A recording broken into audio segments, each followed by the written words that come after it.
Scardinare il credo e riprendersi la libertà. Grazie di essere su Canal 104 Plus, è il plus che fa la differenza. Per gli amanti della buona alimentazione ricordo che dal 12 ottobre 2025 è stato riaperto Canal 104 Telegram, link nella descrizione del video.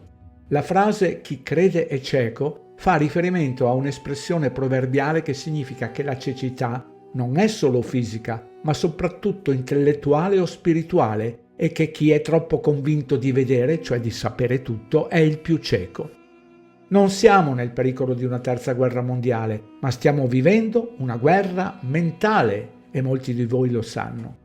Dal momento in cui nasciamo, grazie al luogo e alla comunità di dove siamo nati su questo meraviglioso regno piano che ci ospita, ognuno di noi è credente delle idee che gli sono state impartite fin da piccoli e questi credo non c'è verso di smontarli. Se su un motore di ricerca digitate la frase "come scardinare un credo", vi si aprono un sacco di video o argomenti di come scassinare un lucchetto o aprire una porta. È come una serratura che la nostra mente inibisce in automatico di proteggere questi credo. Faccio un esempio. Qualsiasi credente religioso crede fermamente nella sua unica e sola vera religione. Tutte le altre sono false. Ecco perché continuo a ripetere: credere è nemico di conoscere.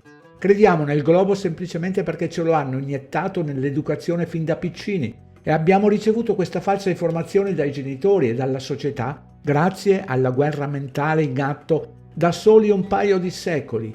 Attraverso le ricerche personali, gli approfondimenti, gli esperimenti che ognuno è in grado di fare o di analizzare, siete in grado di scardinare queste serrature e scoprire quanto è grande la forza personale per riacquistare la propria libertà e liberarsi per sempre dal male.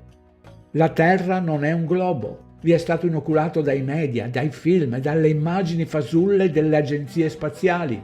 Nel video precedente, Disintossica la tua vita è una soluzione facile ed effettiva, ho riassunto alcune tematiche su cui riflettere e i titoli da cercare nel fornito indice alfabetico. Chi crede farà altre domande che non hanno attinenza a quanto esposto. Oggi desidero sottoporvi queste altre riflessioni.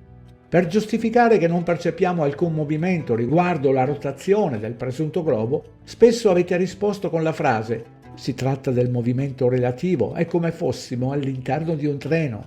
Innanzitutto non siamo all'interno di un treno che viaggia su dei binari, ma siamo all'esterno, su un globo che presumibilmente ruota nel vuoto dello spazio dove non c'è alcuna barriera, vale a dire che non siamo all'interno di un recipiente chiuso, dove le molecole urtano contro le sue pareti, come succede ad esempio per una bombola di gas.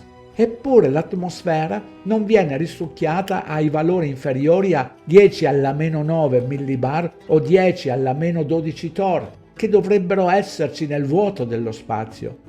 Analizzate le molteplici voci atmosfera e vuoto nello spazio. Leggiamo insieme il suggerimento di IA. Il moto relativo è il movimento di un corpo osservato da un sistema di riferimento in movimento. Invece di un sistema di riferimento fisso, si considera un sistema che si sposta insieme ad un osservatore e si analizza come l'oggetto appare muoversi rispetto a questo sistema. La velocità e l'accelerazione descritte in un sistema di riferimento mobile sono note come velocità relativa e accelerazione relativa, e sono diverse rispetto a quelle misurate da un sistema di riferimento assoluto. Avete letto bene? La velocità e l'accelerazione descritte in un sistema di riferimento mobili sono note come velocità relativa e accelerazione relativa. Sì, ha detto bene, la velocità e l'accelerazione, ed inoltre aggiungo anche la decelerazione.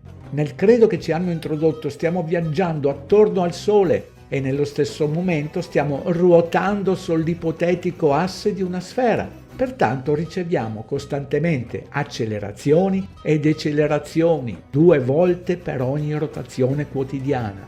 Siamo su una giostra come questa.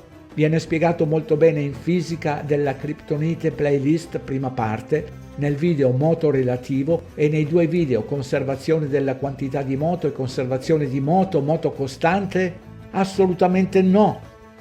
I serpenti velenosi postano commenti come Non capisco perché con la macchina fotografica posso ingrandire fino a riportare un'imbarcazione in primo piano, mentre non riesco a farlo col sole. Approfondendo anche la semplice spiegazione del video prospettiva matrice della prospettiva, si comprende che oltre il punto di fuga non si riescono a vedere gli oggetti. Significa che se l'imbarcazione non è oltre il punto di fuga si può vedere. E aggiungo che le imbarcazioni non finiscono dietro la presunta curvatura, ma dentro l'orizzonte, come si vede nei video. Nave non scompare sull'orizzonte 1 e 2. Mentre per il Sole, che ovviamente è molto più in alto, non si tratta solo di prospettiva, ma non si riesce a vedere. Vediamo perché. Innanzitutto l'illuminazione sulla Terra piana è locale. Come si vede nel video, problema risolto, mancava l'atmosfera. Ma sappiamo anche che siamo in presenza dell'atmosfera, la quale contiene vapore acqueo. Facciamo un semplicissimo esempio. L'acqua è trasparente, ma si vede meno colore e meno luce man mano che si scende, con il rosso che scompare per primo a circa 5 metri.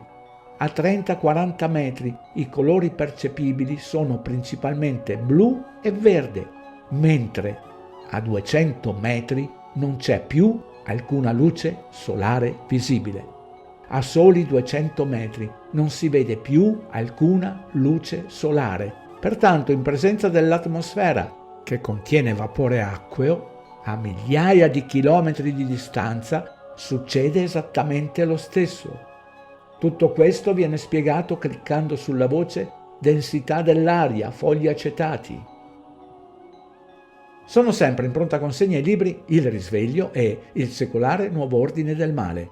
Anche il semplice valore di una buona tazzina di caffè attraverso PayPal è più che gradito. Grazie per aver ascoltato fino alla fine.